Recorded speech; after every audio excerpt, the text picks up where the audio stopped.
not every scholar who is certified to go around and preach. Some, instead of bringing people into the fold of Islam, are rather removing people and driving them away. Because of what? Because of their methodology. So that's why Allah used bil hikmah, with wisdom. Now, go to him, sit down with him, understand him perfectly, study his weakness and strength. Don't stay away, don't shun him. Don't shun him away. Because you want to guide him. It's part of what? Hikmah. Then create an opportunity for him to ask you some questions. Maybe he sees you praying. In front of you, you can perform ablution, you can start praying and whatever, because this is the first time he's saying that.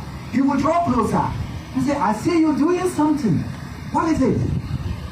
Now you are opening what? Opportunity for questions what? To flow.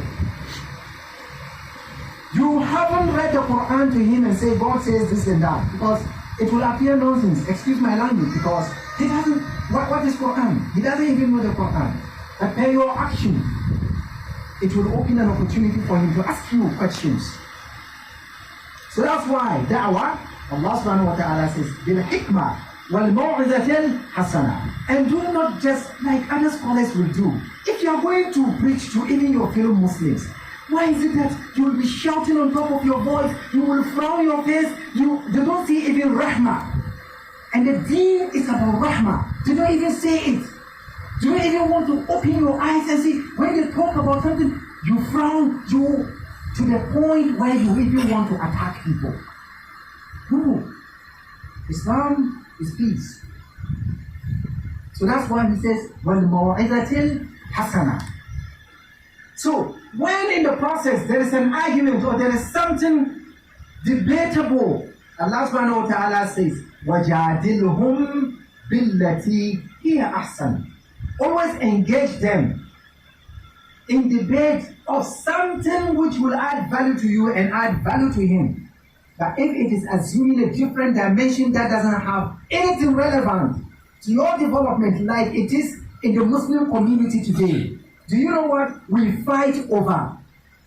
We fight over trivial issues. We no longer fight for the farila, that is the wajib. No, we don't fight over wajib. Tell me, how many Muslims are now fighting over understanding of the verses of the Holy Quran? How many? Where we fight is, there is hadith which says this, Rasulullah sallallahu alaihi wasallam says this and that, and then we are doing this, and you are not doing that, and this is where we are fighting. This is what we are fighting. If you are fasting on Monday, and your brother doesn't fast on Monday, why do you have to be angry about that? Why? Rasulullah sallallahu alayhi wa sallam didn't tell you to fast. The Sahaba saw him fasting and they asked, why do you fast? Then he explained, ذَاكَ يَوْمٌ وُلِدْتُ فِيهِ, that it is the day that I was born in. That's why I'm fasting to glorify the very day I was born, and that was on Monday, right? And then the Thursday too, he said, that is the day Allah subhanahu wa ta'ala prepares everything, the good and bad deeds of the son of Adam. That was how the hadith ended. Okay. Then we go to the next stage. And the next stage is, did the Holy Prophet Muhammad sallallahu alayhi wa sallam tell Sahaba, okay, fast on Monday, fast on Tuesday? No. You only saw him fast. And you are also fasting for the barakah of what the Holy Prophet Muhammad has done. So if he doesn't fast, why do you have to fight with him? Why? So it's one of the examples. It's one of the examples that I am giving. So we don't find Muslims today having mercy upon their fellow Muslims. A lot of them. Then the technology has come. You find a Muslim editing like I'm giving khutbah. Now, if I say something, maybe that he feels it is negative, but I'm addressing an issue. Maybe if I get to the point, the last point, it will address that particular issue. He will go on social media, edit where that word comes out of my mouth. He will just edit it. Just because I differ with him in terms of ideology. He will edit there and put it on social media. That is a scholar.